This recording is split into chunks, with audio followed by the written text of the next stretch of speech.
assentar em nome do Senhor Jesus Cristo. Aplauda o nome do Senhor.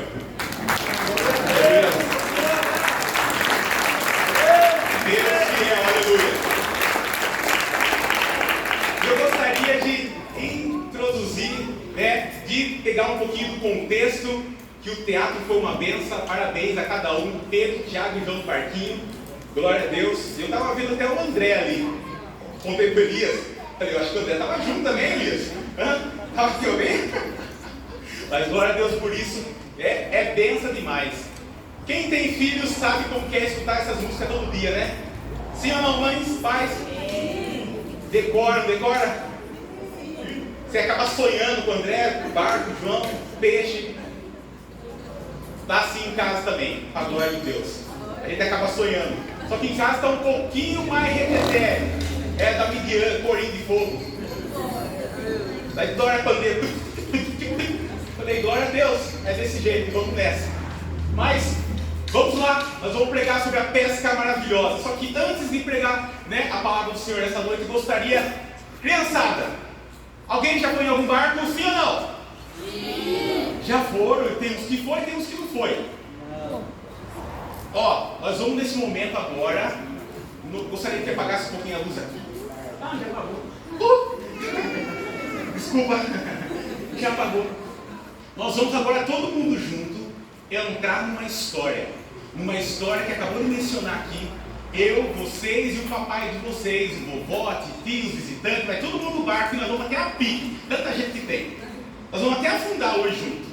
Mas afundar para pegar os peixes. Aleluia. Vamos ver?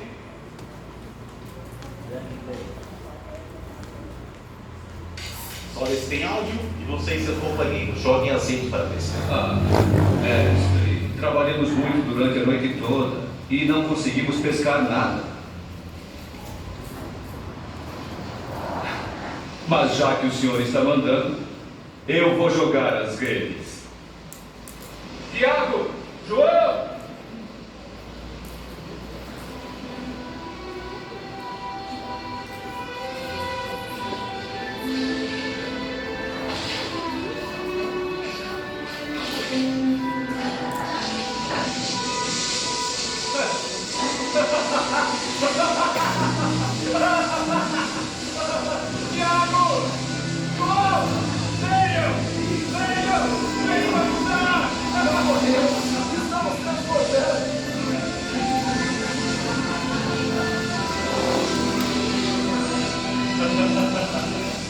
Já chega, é bastante.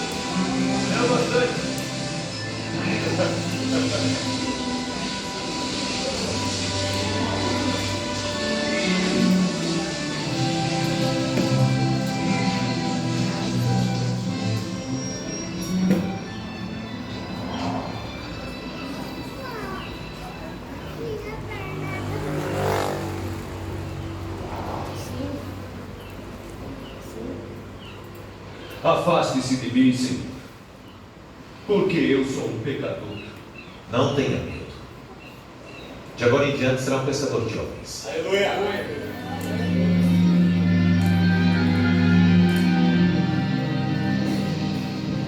Glória a Deus. Vamos fazer o nome do Senhor Jesus? Aleluia.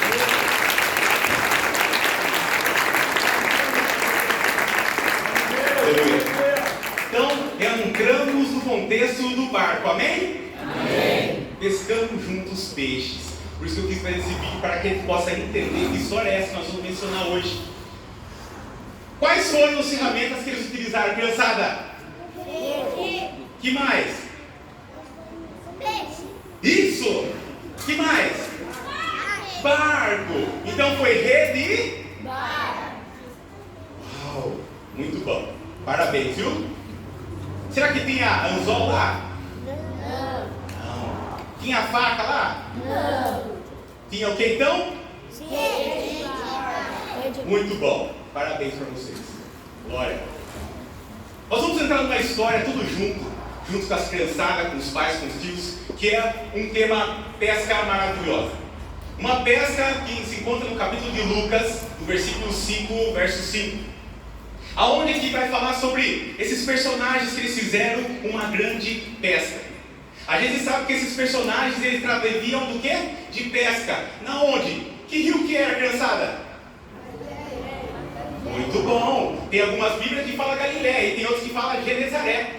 Então, nossa, meu Deus do céu. Parabéns para vocês. É isso aí. Muito bom. E assim, eles estavam todos na Galileia. Todos pescando. Todos o quê? Fazendo o que lá? Pescando. Por quê? Era uma forma de alimento, era uma forma de trabalho de cada um deles. Os estudiosos falam que não tinha somente aqueles barcos, tinha muito mais barcos naquele momento, porque era uma região que tinha muitos peixes e barcos também. Muito bom. E assim, na hora que foi ver, ali era um ambiente propício para fazer um milagre. Olha assim, Jesus. Todo mundo agora, Jesus. Ele precisa de uma oportunidade. Para fazer um milagre. Glória a Deus.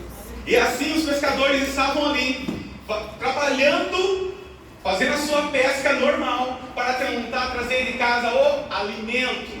E assim eles viviam de pesca, de vendas ou de alimento. Mas chega um momento que a Bíblia vai falar que ali tinha algumas pessoas, personagens que foi mencionado aqui, parabéns por cada um, né? Pedro, Tiago e João. Foram mencionados aqui. E assim eles estavam no barco, trabalhando, pescando, jogaram ali, né, a rede. Alguns hoje nós falamos sobre tarrafa, quem conhece, mas ali na Bíblia vai falar sobre rede. E assim eles jogaram a rede. Jogando a rede, claro, a habilidade que eles tinham, eles com certeza tinham uma certeza. Olha, hoje vamos jogar, com certeza um tempo propício e nós vamos conseguir vários peixes. E assim foi, jogaram a rede, mas o que aconteceu? Não pegaram nada. Mas como não pegar nada? Nós somos pescadores, profissionais, sabemos o local, sabemos que o tempo é propício, sabemos que as coisas estão tudo em ordem, fizemos tudo que tem que fazer, porque nós pescamos todo dia. Mas quando Jesus ele tem uma obra na vida de alguém, ele faz algo diferente para que eu e você precisamos dele a cada dia. Jesus ele precisa de oportunidades. E essa oportunidade chegou para esses caras. Chegou para cada um deles que estavam pescando.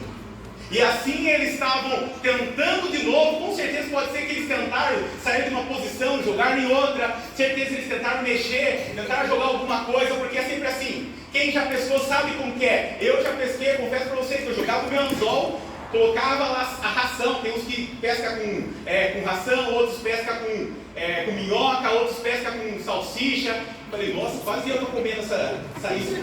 Porque, olha, esse daí o peixe está melhor que qualquer alimento, velho. É salsicha, é carne, tem uns que dá carne. Falei, meu Deus, é isso que eu quero. E assim eu joguei. O que eu jogava, o peixe comia e saía. Também, que pescador é esse? Jogava de novo, comia e saía. Eu falei, nossa, eu estou ruim de pesca. Desisti. Foi só uma vez na vida para nunca mais voltar. Mas aí eu entendi que profissionais, pessoas que entendem de pesca, eles sabem o jeito de jogar, eles sabem qual é o anzol, eles sabem qual é a isca. Então eles sabem como capturar um peixe. E assim nós vamos aprender agora nessa lição. Obrigado, evangelista Paulo. E assim nós vamos entender nessa lição. Eu trouxe algumas lições para que nós possamos sair daqui, todo mundo junto, entendendo do poder e autoridade de Cristo. Cristo ele precisou de uma oportunidade, e assim ele estava chegando de um lago, Galileia ou Genezaré, e encontrou alguns barcos e encontrou algumas pessoas. Só que a Bíblia vai dizer que tinha o quê? Uma multidão, né? Quantas pessoas você acha que tinha lá? Bastante, não é? Nós podemos interpretar o bastante quando Jesus faz a multiplicação de peixes e pães. Mais ou menos tinha o quê? 5.000 pessoas na primeira multiplicação. Na segunda tinha mais ou menos 4. Então poderia ver que tinha o quê? Bastante pessoas, não eram poucas, eram bastante pessoas. Deixa eu falar uma coisa para você: pessoas que é influente, as pessoas vão de atrás. Pessoas que têm exemplo, as pessoas elas vão correr de atrás. E as pessoas viram Jesus como? Exemplo.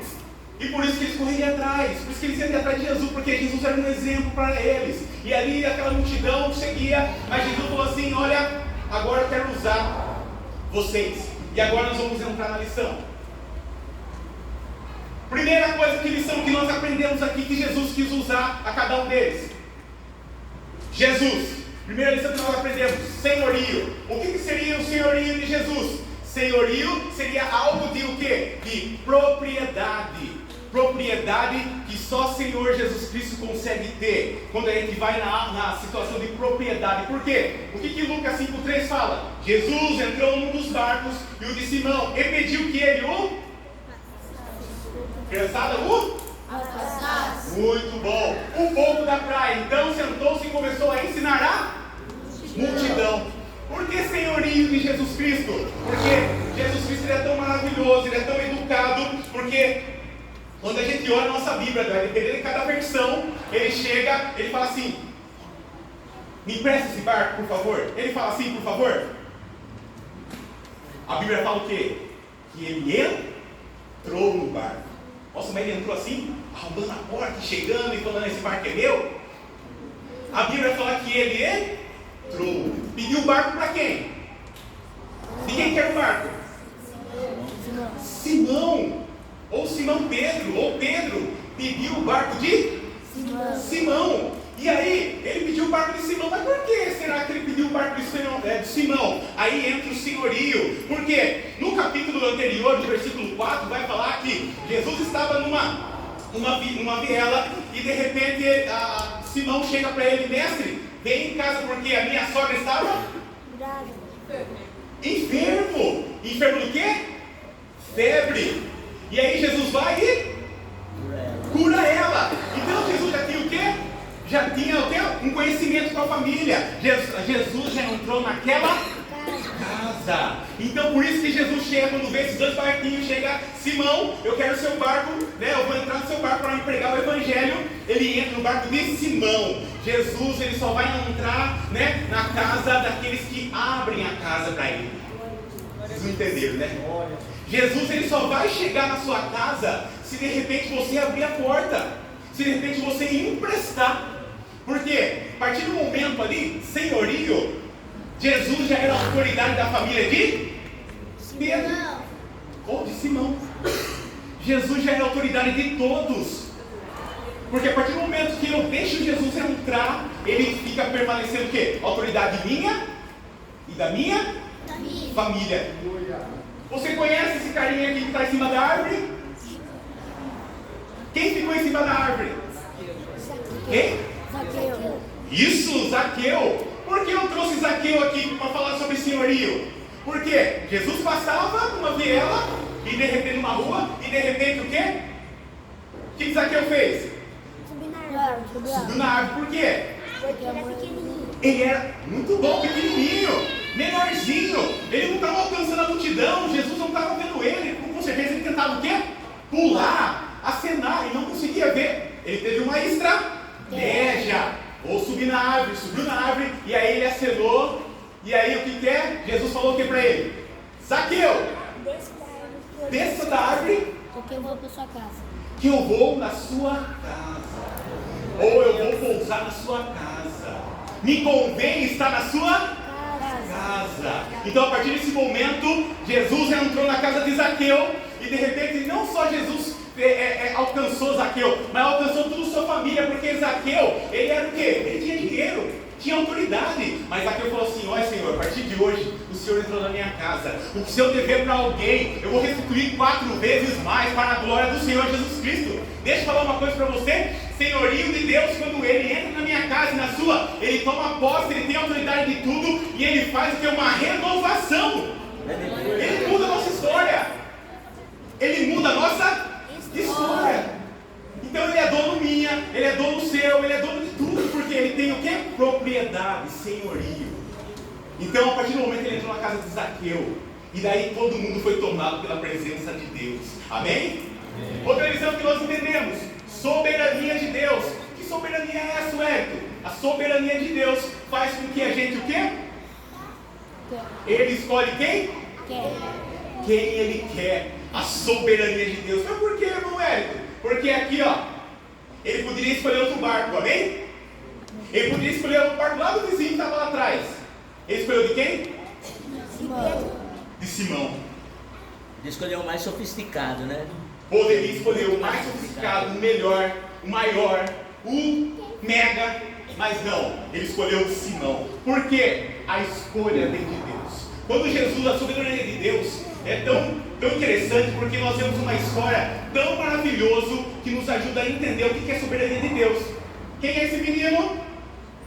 Criançada? Quem?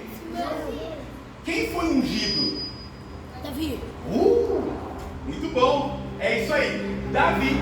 Davi, quando a gente olha lá em 1 Samuel capítulo 16, a gente olha Davi. Jesus fala assim, Deus fala assim para Samuel: Samuel, Saul já não me agrada mais. Agora eu escolhi outro rei.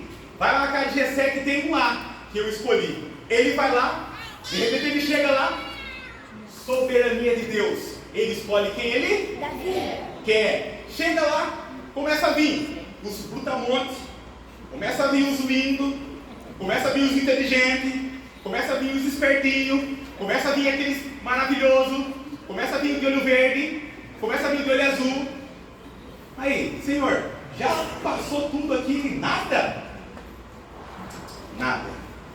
Samuel, eu não olho para a aparência, eu olho para o coração. Pais, mães que estão aqui, que tem mais de um filho, temos que tomar cuidado esse é melhor, não, esse não é, não, vai esse, não vai. Todos são iguais na presença de Deus. Não, esse é a hora, não. Você já perguntou para Deus se esse é a hora? O que Deus está falando? Não, é porque isso aqui é maior, porque isso aqui é mais velho. Não, o que Deus falou? A matemática de Deus muda um pouco a nossa mente. E às vezes até buga um pouquinho. Porque a gente acha que o maior, o mais velho tem que fazer. Não, às vezes é o mais novo que começa a situação da dentro da casa. Às vezes é com o mais novo que Deus quer trabalhar. Às vezes é com o mais novo que Deus quer agir para que todo mundo seja alcançado. E assim, Jessé acabou. Tinha 7. Não, tem mais um. Mas onde está esse mais um? Está cuidando das minhas ovelhas. Ele estava lá no fundo do quintal, só cuidando das ovelhas. E assim o que aconteceu? Chama ele, senão a gente não se assenta à mesa. Chamou ele, o Senhor só confirmou: olha, derrama o óleo nessa cabeça. E assim foi derramado. Ele já foi rei direto? Não, ele voltou para onde? Para cuidar das ovelhas. Soberania de Deus é isso. A criação, tudo que ele faz, tudo é dele. Ele não vai na sua casa. Jesus não vai na sua casa por causa da sua casa que é gigante, que é bonita. Ele vai na sua casa por causa do dono. Não entendeu, né? Ele não olha para o seu carro, ele olha para quem está dentro. Ele não vai olhar para a sua parede. Nossa, o Wellington, hoje você está bonito, tem que ser daquele jeito, né? Ele não vai olhar para a minha aparência. Ele vai olhar o que está dentro de mim. Ele vai olhar para a pessoa. Criançada, ele vai olhar para vocês. Ele não vai olhar para o que vocês têm. Se tem dinheiro, se não tem, se tem roupa melhor, se não tem, porque meu cabelo não está assim, está assado. Ele vai olhar para vocês. Ele quer saber como está vocês. Jesus olha quem é o dono. Ele quer o dono, não quer o objeto. Jesus quer o dono, não quer nada de coisa superficial. Ele quer a minha, a sua vida. Amém? Como ele quis ali? Davi. Outra lição que nós aprendemos: desvelo. Ele só chama aquele que tem. Jesus estava chegando. E o que o capítulo vai falar? Que os Pedro, Tiago e João estavam o quê? Pescando. E estavam o quê? Guardando as redes. Por quê? Não dava mais. Não pegou nada. Não achou nada. E assim o que acontece? Eles estavam lavando. E assim é com nós hoje. Na casa do Senhor, nós temos que a cada dia ter o quê? Zelo. Ou desvelo. Por que zelo? Nós vemos as pessoas pegando seu instrumento, aquilo que Deus colocou na mão e tratando de qualquer jeito. A palavra de Deus, depois eu leio. A roupa, vai assim mesmo, amassado, dá nada, na casa de Deus. E quando nós estávamos nos pagodinhos? Rapaz, nos pagodinhos era 250 reais uma roupa. E pegava tudo melhor. Isso aí é amarrotado, se não for rasgar, ficar de briga. Perdi os 250 reais. Vai chorar. Eu quero pegar esse carro de novo. Perdi 250 reais. Então o que é? Na casa do Senhor nós temos que ter zelo. Por que eu trouxe essa imagem aqui? Porque a Bíblia vai dizer que o Senhor, Ele tem zelo pela sua casa.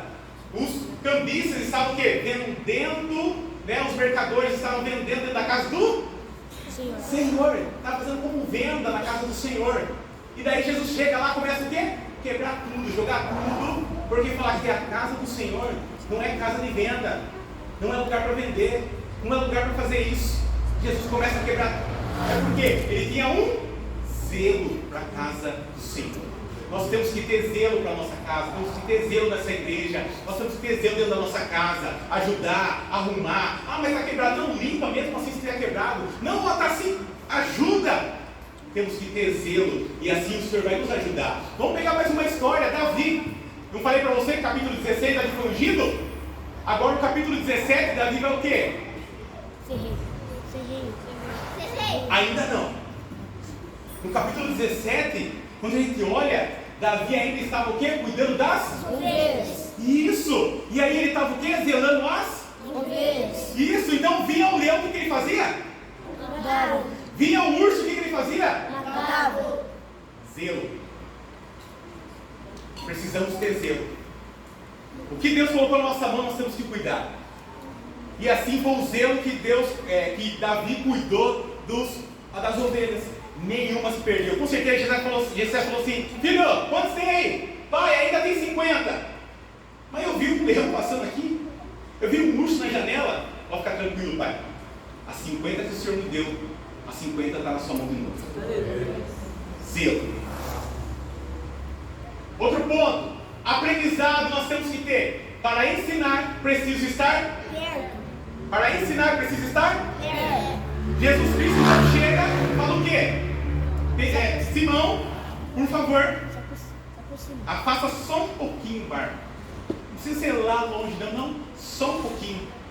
Por quê? Jesus entra no barco e começa a ensinar a multidão. E ele ensinando a multidão, ele começa o quê? A fazer com que as pessoas entendam da palavra de Deus. Da palavra de Deus. Nós precisamos estar perto para ensinar alguém. Nós precisamos estar próximo para ensinar alguém. Mas como, irmão Wellington? Vamos pegar aqui. Quem lembra dessa passagem aqui? Ezequiel 47 vai falar sobre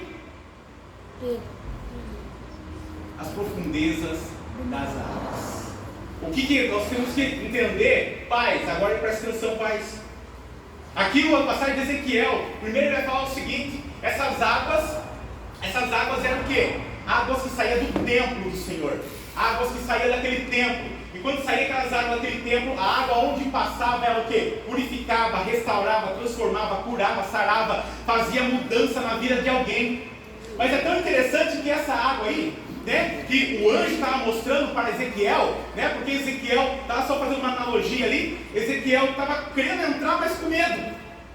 Mas o anjo pega pela mão e fala assim: vem junto, vamos entrar, vamos devagarzinho, você vai conseguir comigo. Aprendizado é junto. Pais, aprendizado é estar perto. Qual é o último momento que você leu com seu filho? Qual foi o momento que você sentou com seu filho, ensinou ele, pegou na mão e falou: vem junto, vamos junto, vamos devagarzinho. E é cada um no seu grau. Por isso que Jesus fala na sua passagem que primeiro começou o quê? No tornozelo, depois veio para o joelho e depois encobriu Ezequiel. Mas por quê? Porque o que é? É gradativamente nós temos que trabalhar com Deus. Devagarzinho, gradativamente, cada um no seu tempo.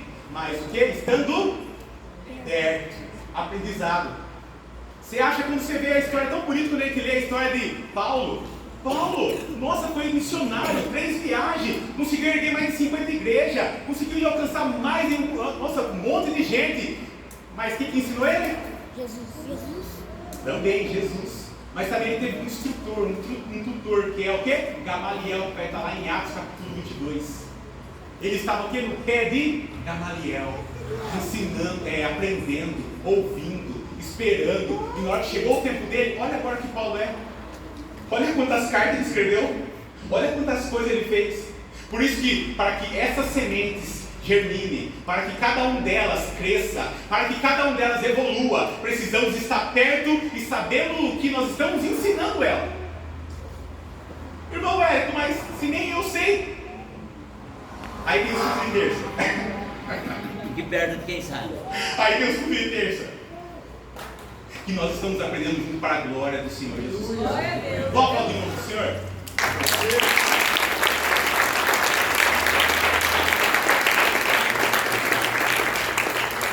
Outro ponto, lição que nós...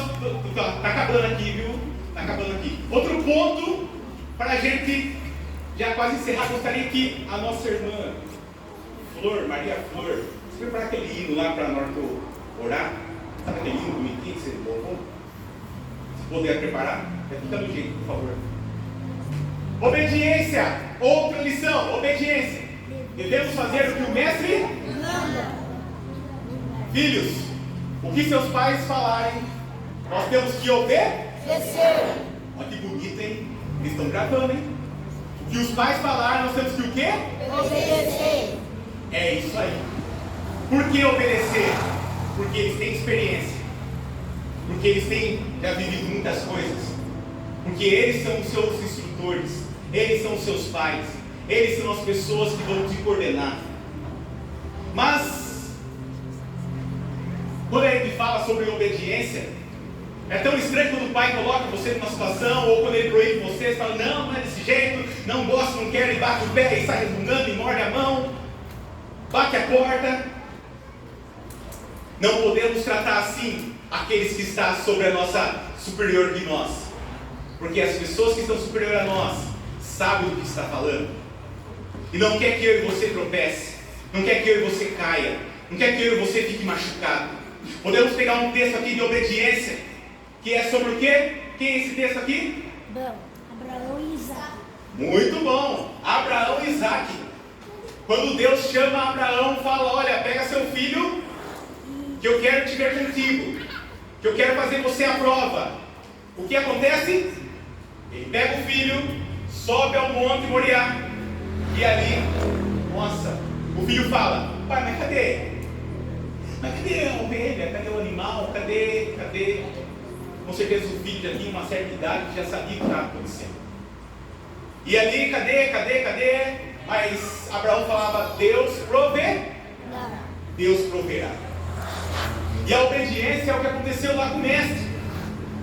Por isso que quando aconteceu com o mestre, falou, Senhor, nós já trabalhamos o tempo todo, a noite toda, já pescamos, já jogamos, nós sabemos o que faz.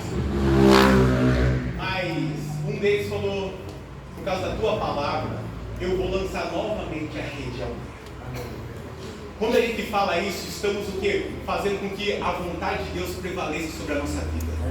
Que a vontade de Deus prevaleça sobre a nossa casa. Que a vontade de Deus prevaleça sobre o nosso lar. Quando a gente faz isso, há concordância. Há a situação que de repente estava bagunçada, começa a entrar no eixo. Por isso que a obediência com Jesus Cristo há resultado lá para frente. E é assim que aconteceu. Eles subiram ao Monte Moriá, chegou lá, o pai pegou Isaac, colocou ali para sacrificar. E de repente, na hora que foi sacrificar, Deus falou o quê? Para. Isso aí, para. Porque ele entendeu a obediência. Quando eu e você passamos por estreito, quando eu e você passamos por alguma situação, você já percebeu que quando está apertado, vai doendo, mas marcando a gente. É que nem prensar o dedo na porta. Está doendo. Aí a gente consegue obedecer e volta para a casa do Senhor. Aí a gente consegue vir para a casa de Deus. Aí a gente consegue andar e falar, sabe por que eu estou aqui? Porque está doendo. Tira essa compressa, por favor. Tira essa compressa. A compressa, ela é, normalmente, o que é? Para estancar sangue. A compressa é normalmente para estancar sangue. Então só usa aquele que está sangrando. Se nessa noite tem alguém sangrando, Jesus quer tirar essa compressa. Jesus quer estancar totalmente esse sangue. Quer fechar a sua ferida. Sabe o passado? Fique tranquilo. Quando eu tenho que obedecer aquele que me machucou, obedeça, porque o Senhor vai restituir ele, vai restituir você também. O Senhor vai sarar ele, vai sarar a mim também. Pessoas já magoaram a mim, eu tive que obedecer, eu fui lá, pedi perdão. Como? Foi bênção. Porque eu e essa pessoa já tem até amizade hoje. Mas primeiro eu tive que o quê? Relaxar. Ai, pai, eu não quero ir lá não. Vai. Não, mas tem que obedecer. Tem. E eu fui. E não é só uma pessoa, duas pessoas. Ai, aumentou meu número. Aumentou 2 pessoas que eu tenho que pedir perdão. Eu e essa pessoa passamos essa semana aqui com isso. Mas graças a Deus, Deus é fiel.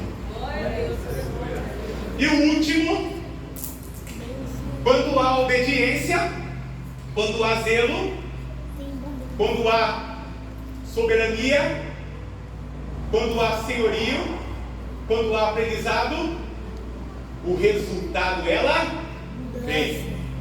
Olha aqui, a bênção em abundância. Lucas 5,7 fala: então fizeram sinais aos companheiros do outro barco para que fossem ajudá-lo, e foram encher ambos os barcos a ponto que quase iriam a pique ou afundar. Gostaria que a Flor se preparasse para louvar o hino, por favor. Aqui, para a gente entender, são 6 lições só, simples, mas que podem mudar a vida de cada um de nós aqui essa noite. Você percebeu que começa com senhorio, deixando Deus entrar na sua casa. Começa depois deixando Deus fazer o que Ele quiser com as suas coisas. Depois começa, nós temos zelo nas coisas de Deus. Depois você deixa você aprender, aprendizado, deixa Deus te usar, deixa o Espírito Santo entrar dentro de você, Ele vai te ensinar. E depois vem a obediência, porque a obediência ela gera quebrantamento de ego. Nós temos muito ego, e o ego destrói família, ego destrói amizade, ego destrói união, ego destrói comunhão em irmãos. Por isso que quando entra a obediência, o ego é quebrado. Mas quando nós fazemos essas 5 lições, a última, ela vai vir como resultado. A última, ela vai vir como crédito para mim, para você. Sabe qual que é? O mestre fala em João capítulo 22, se não falar a memória, fala que o quê? Que um dos barcos, eles estavam pescando, e daí o que é? O mestre falou com eles lá: olha, joga do outro lado, ou à direita. Mas aqui, o mestre não fala nem direita nem esquerda. O mestre fala, só lança. Lá, mais ou menos, tinha quase 200 peixes. Aqui, nessa outra história, tinha abundantemente mais para a vida para mim, para você, para você, para você, para você, para você e para aquele. Glória a Deus. A pesca. Nós estamos num momento, na hora que eu e você obedecemos essa 5 lições, a sexta, ela vai fazer com que os peixes que eu recebi no barco, eu vou conseguir repartir no próximo. As bênçãos que eu receber, vai esparramar no próximo. As bênçãos que chegar na minha vida, vai chegar no vizinho, vai chegar no amigo. E assim nós vamos o quê? Prosperando juntos. Então essa lição, de 6 lições simples, o resultado dela só vai vir se vir as primeiras 5. Então por isso que nós temos que entender que como está a minha e a sua vida hoje. Ou é que o resultado não vem, em casa falta, eu abro a geladeira, né? Só gelo. Eu abro a geladeira ali embaixo, tem ali só resondê. Já ouviu falar resondê? Pouquinho de arroz, pouquinho de feijão, pouquinho de ovo, pouquinho de linguiça, daí você pica tudo para fazer de repente uma, que a maioria faz, eu acho que faz assim, faz aquela torta. Se eu chegar na casa de alguém que tiver torta, eu sei que é igual a minha. Resondê. Mas fique em paz que é gostoso. Porque a bênção é a provisão de Deus para você cada um. Amém? Gostaria que a Flor, cadê a Flor? Cadê a Flor? Se puder louvar. Gostaria de orar com a igreja para eles finalizar. A igreja possa se colocar de pé em nome de Jesus Cristo. Aleluia. Aleluia. Maria